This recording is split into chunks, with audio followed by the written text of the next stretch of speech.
There were so many crazy things happening across both the LEC and the LCS this weekend, and I didn't unfortunately get to watch any of it on stream. So rather than doing the top 5 plays this weekend, I'm doing the top 5 what the moments from this past weekend. There's so much to talk about. I want to get my opinions out on this video, but for those of you that want to voice yours, on Wednesday I'm going to be doing a I don't want to overreact but video and getting your takes on Twitter Tuesday, well, and on TikTok as well.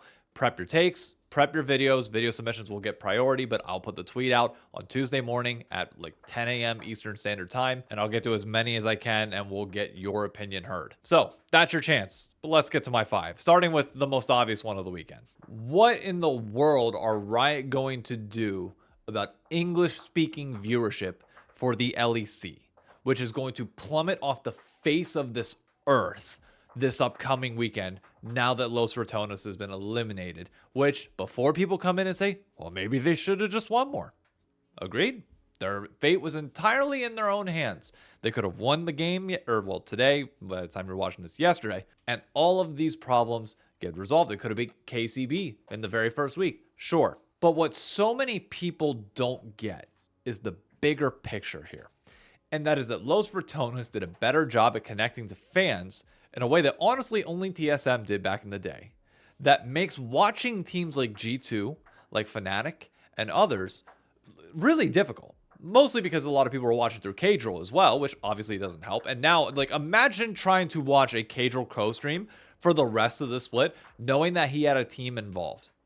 It's gonna be depressing. Like, I don't care how, like, happy Kadrill comes in next week and, like, proud of what they accomplished. There's going to be this lingering thing in the back of the mind of like, maybe if K-Corp didn't intentionally throw that game, and maybe if most of the favorites on the day didn't chuck it, maybe they could have been here. But that's what you also get for being willing to place your faith in Fnatic's hands to carry you to the next round, which I still can't get over that play in the brush. Like, gold level players know not to do that.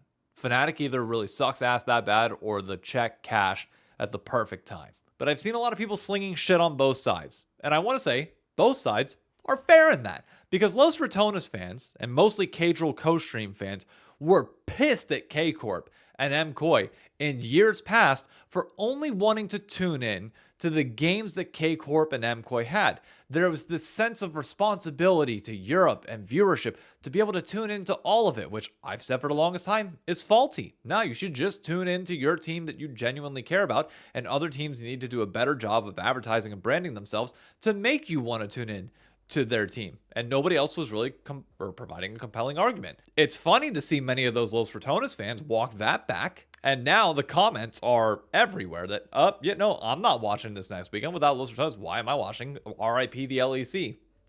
I remember what y'all were saying 2 years ago. But to the French and Spanish fans that are laughing at them on their way out, here's the reality check. The English-speaking viewer is worth more marketing dollars than the French or Spanish fan is. You can either accept that, or you just live in a diluted reality. You want a world where you have rivals in this league. Having Los Ratones versus K-Corp going forward would be so much better for the league than next split going into this, and Los Ratones is simply not there, which I get people are going to say the argument of, oh, they could just pay. I don't want anybody getting $10 million of payment for no fucking reason whenever that money could be invested into the community and the league. I don't trust Riot with that money. I don't trust, say, Fnatic sells their spot because I know they're looking to change ownership. I don't trust anybody with $10 million. Like, who's giving who $10 million for what? None of you freaking deserve it. But to the Spanish and French fans that are taking your pot shots here, it is a healthier league when you have good, healthy English-speaking audiences also watching this. If it's just Spanish and French fans watching the finals for K-Corp versus MKOI, cool, congrats. That's not going to lead to a healthier product, and you want what's best for your league because that's also what's best for you. Whether you want to admit that or not, fine, but in the back of your mind, you know that to be true. So the LEC has a massive problem on their hands as Kometo and others. Go ahead, laugh at Los Ratones not being there. You're going to pray and wish that they were in the spring split whenever it comes time for that, because your fandoms alone are not enough. You need everybody around you to be able to lift up this league. You're telling me you want Vitality at one of your road trips instead of Los Ratones? You're freaking crazy. I'm sure we'll talk more about Los Ratones on the community call-ins on Wednesday. Again, prep your takes, get the videos ready, and I'll call for them on Tuesday. My number 2 is what in the world happened to Shopify? 0-6, losing 0-2 to Dignitas and just looking like complete ass. And I'm not going to put it on Zinni. Yes, he did not have a great series against Dignitas. He has not looked great in his debut, but I will keep saying the same thing I said before. He gets the same grace that Quid got, where he gets a full year on this team and in this league. However, the other 4 pieces on this roster, how in the world are you finishing last? What the fuck is going on in this org right now that somehow you couldn't win a game this entire split and you were given fairly, not easy, but honestly, like Team Liquid doesn't look great either. I'll get to that in a minute. Dignitas was supposed to be the worst thing. You couldn't take a game. Personally, I know some people are going to say this is too soon. I think you need a change, okay? Alo's sitting around doing nothing right now. Get him in over Seos. That would be my first immediate change. And then my other thing would be, okay, do you have like a scout? Like, is Revan or Demonte, like, are they familiar enough with the available options to take a chance on a tier 2 player? Because DSG has proven that there's talent out there. Or do you try somebody like Surdy or Sniper or something to bring in some energy into this? Because I don't know what the hell is going on over there, but it's just pathetic. For a team that was supposed to be top 4 in this league to be that bottom feeder, every time we try to hype up Shopify and be like, hey, this is going to be the year for them, like the branding's going to rebound, everything's going to go. It's like, this team just has nothing going for them at all. Like nothing at all. I don't know what else to say. Number 3, let's circle back to that Team Liquid point though. What was this past weekend for TL? Okay, they were this close to being knocked out by Dignitas. This close, okay? And it's very clear to me what the issue is, because Jose Dioto said it in the post-game interview. Is like, they are crushing their scrims. They're able to play comps that are so well done in early game, they get substantial leads, and they close them out. So whenever they get to these LCS games and stage games, teams play slower. They're not able to do the things that they do in scrim. Games go longer. They're picking these early game comps, and they end up getting outscaled, okay?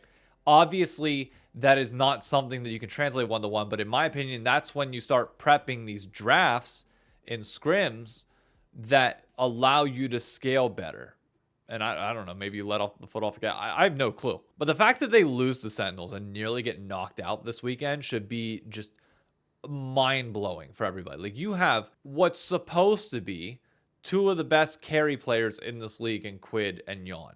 Yet it seems like the team fighting is just so uncoordinated from this squad. Jose Dioto and Core JJ saved their season, okay? It is wild to me looking at the difference between DSG and looking at, honestly, even Dig in their game that they ended up beating them. But, like, you look at the way that Dig played around FBI and the Aphelios, and it's like, it doesn't seem like TL plays around Yawn in that same capacity. Now, obviously, I'm not going to sit here and say that Yawn's performing at the same level that FBI and Sajet are right now. Like, both of them are outperforming him whenever this is supposed to be like the number 1 ADC in the league. So, like, everybody's dropping the ball in TL right now, including the people that are supposed to be carrying and the people that are supposed to be protecting those carries. But either way, it's just like, this is supposed to be a top 2 team in this league, and they barely squeaked out not being 7th. Like, what? And yet somehow it's not necessarily surprising.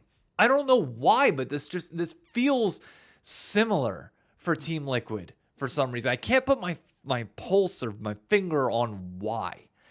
But just something about this feels, I don't know, kind of like remember the Harry split? Like the initial like Harry yawn of like, we're going to work harder than everybody. We're just going to naturally be better.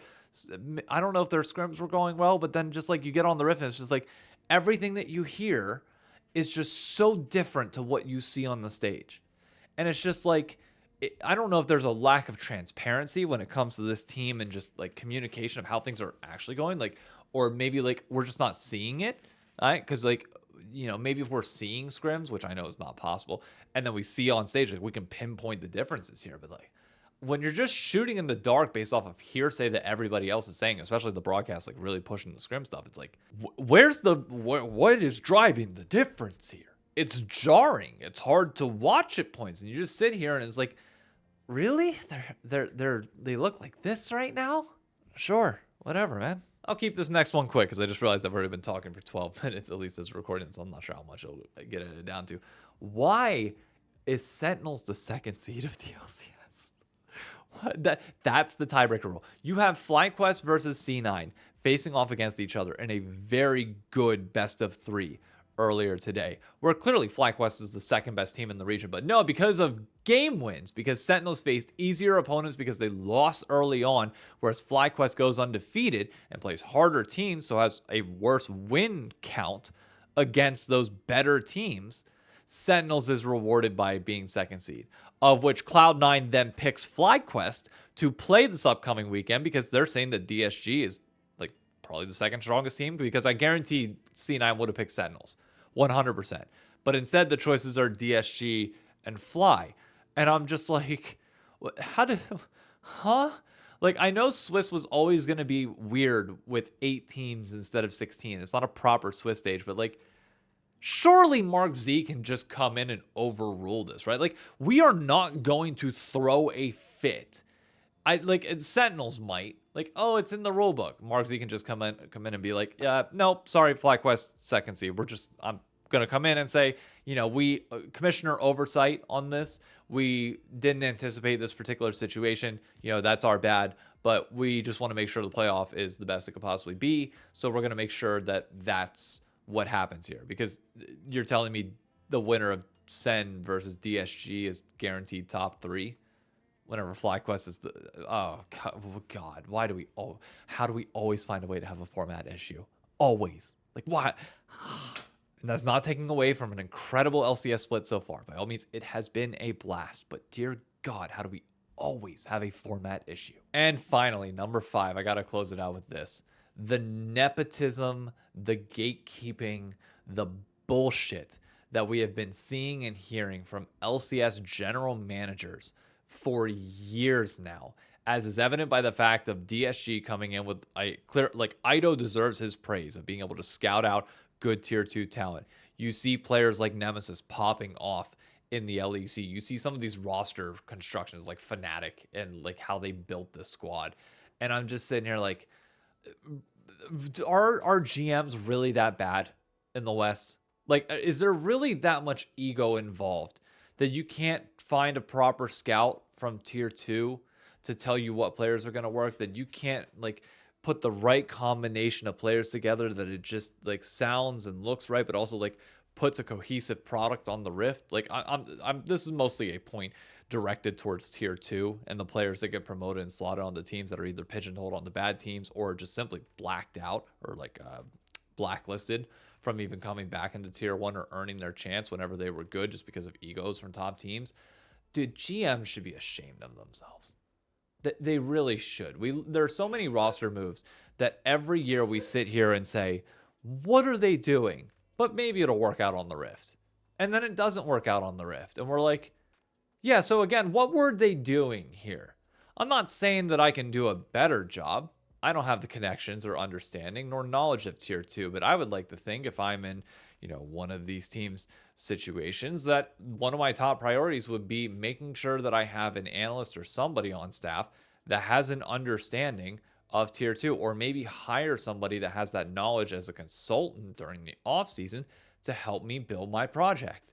Because I'm just at a loss for words at how, for the longest time, we just keep getting told that there is no talent in tier 2, that it's drying up. And then we get one or two people that just have some level of competency and understanding of tier 2 players and raw talent that can be identified and then pushed into the LCS under the right coaching systems. And then they flourish. And then we sit here and wonder, I wonder if there's more of those. And then you get a crappy GM that's just like, hey, you know what? You know what I'm going to do? I'm going to take the name that I've heard of the most and plug it into a roster. It's going to doom them and say that I can't do it again and then import. I don't get it, man. I just don't get it. Anyways, that's it for me. It's late on a Sunday night here. I need to get this edited and put up. I cannot wait to get your community takes on this and hear your thoughts on not only my list, but just everything going on in general, because it feels like the drama that is about to kick off over the next 48 hours of League of Legends as the dust settles from this past weekend is going to be bloody. It's going to be bad. And hopefully it leads to positive change in the ecosystem, because I hope like the lessons learned here are actually carried through. But if there's one thing that Western League of Legends has taught me over the last 10 years, is that that's probably not going to be the case. But we can keep hoping for change. And when our golden child that can help us through is showing that right to you, yes, Los Ratonas, maybe more teams will follow suit. And maybe we can find a way to get Los Ratonas in the LEC, because I'm sorry, I'm not hopping off that train. I think they genuinely should be there if Cadril is okay with them being there and like evolving the brand, because obviously I don't think Reckless and Bowser coming back if they were to stay in the LEC, but like they could build up the branding around it. Come on, I don't know what is going on. Thanks for watching. If you haven't done so already, be sure to like the video and subscribe down below. See you on the next one.